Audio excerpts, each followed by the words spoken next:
Cordial saludo, compañeros y tutor del curso Electrónica de Potencia. Esta es la simulación del generador SPWM unipolar. Está constituido por el oscilador puente Wien, que está constituido por un amplificador operacional LM324, la resistencia R1, R2, R3, RF y los condensadores C1 y C2.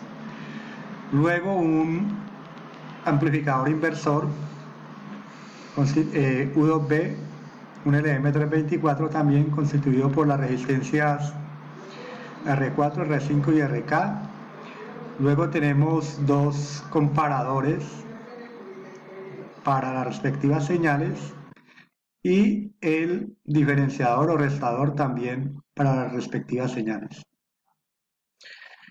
El oscilador puente Wien básicamente funciona con la realimentación positiva del amplificador operacional en combinación con la carga y descarga de los condensadores. La fórmula de la frecuencia dice que F es igual a 1 sobre 2 veces pi por R por C. Es decir, que si yo quiero hallar R, despejo R y me queda 1 sobre 2 veces pi por F por C. Pero C vale, lo escogí como un microfaradio. Entonces, para hallar R me daría, aplicando la fórmula, 2652 ohmios. Toda la resistencia entonces aquí, R1, R2 y R3 valdrían 2652 y RF vale 2 veces R, o sea, 2652 por 2 quedaría 5305. La puse de 5308 para que la oscilación se mantenga constante en el tiempo.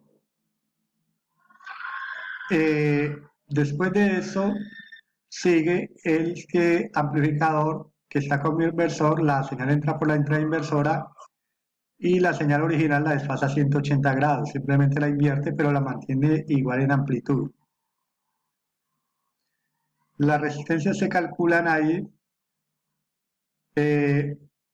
RK la escogí de un K y la ganancia pues no nos interesa, seguiría siendo 1, o sea, un K sobre 1 daría también un K.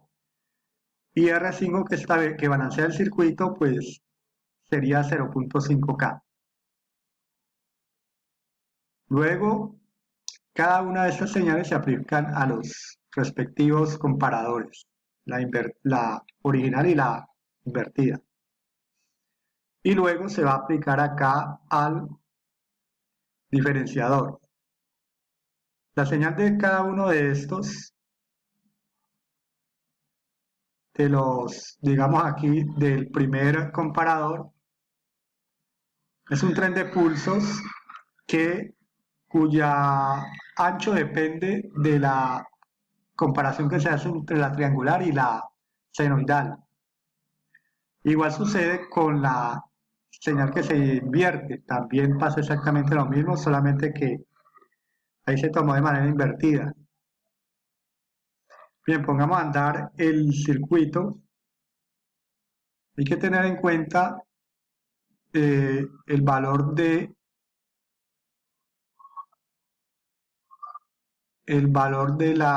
del índice de frecuencia. Dice que sería el valor de la frecuencia triangular sobre la frecuencia senoidal. La frecuencia triangular la escogí 540 y ya sabemos que la frecuencia senoidal es 60, lo que da 9, el índice de modulación de frecuencia. Para el índice de modulación en amplitud, el voltaje pico de la onda seno es 1 porque tiene un valor de 2 voltios pico pico y el voltaje triangular vale 2.3 voltios pico pico, o sea 1.15 voltios pico, o sea 1 sobre 1.15, daría 0.87 en amplitud. Aquí ya tenemos las señales. Observemos que la punta A, es decir, la amarilla, coge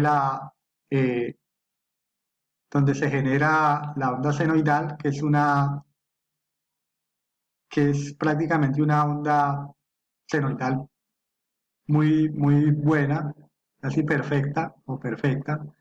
La punta B la coge ya la invertida.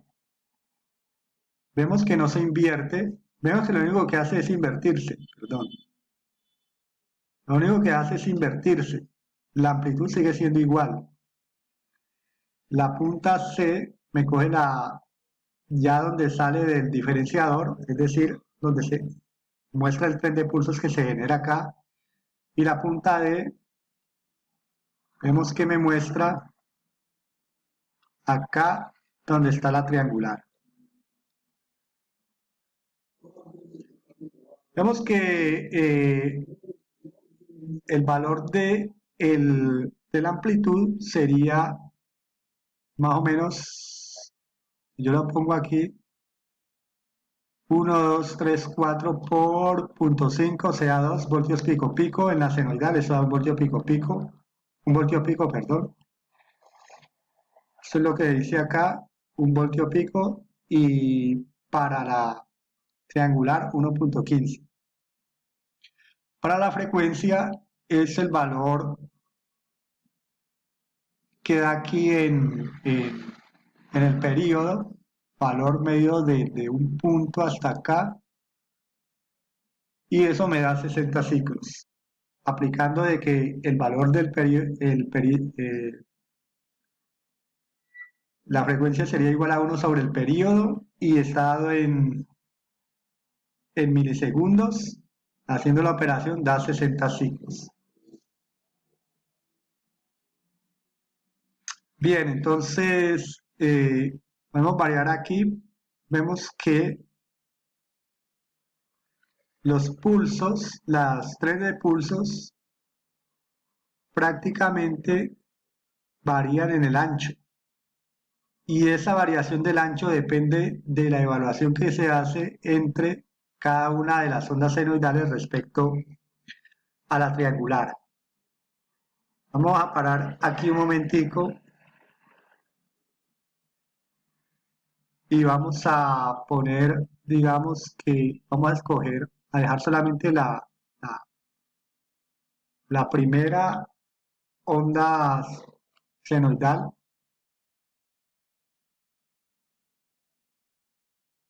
La primera onda senoidal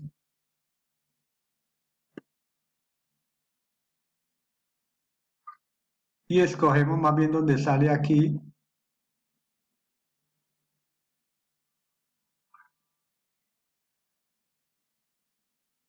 que este laguito de acá y escojo acá donde sale vuelvo y lo, entonces eh, ahí tendría esto que estoy mostrando acá, los trenes de pulso por separados, tanto para la señal original como para la invertida, sería lo que se me generaría aquí.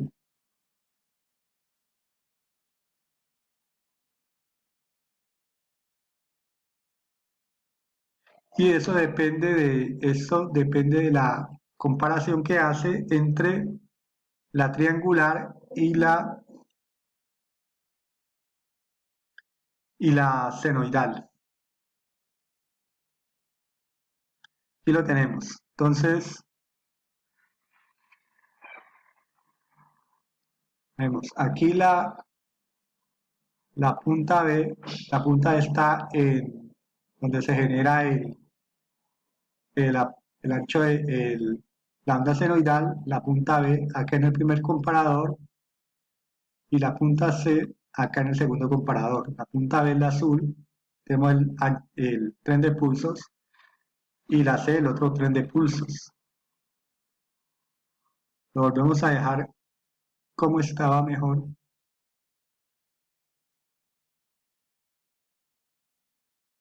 Ahora lo volvemos a dejar como lo teníamos originalmente, es decir, aquí tomamos las ondas senoidales, la triangular y finalmente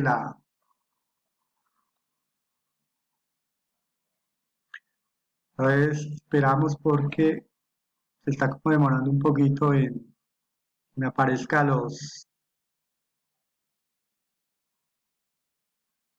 sea, finalmente llegaríamos a esto, que ya lo había mostrado, pero el ancho de pulso depende de esa evaluación que se hace entre las senoidales y la triangular.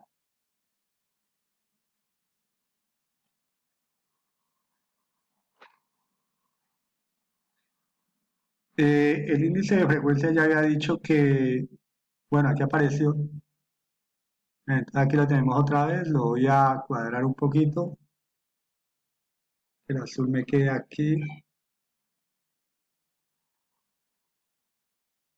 y aquí vemos, aquí podemos ver el ancho de pulso, el tren de pulsos, cuyo ancho de pulso depende de esta evaluación que se hace entre la triangular y la senoidal. Bueno, eso es todo, muchas gracias por la atención.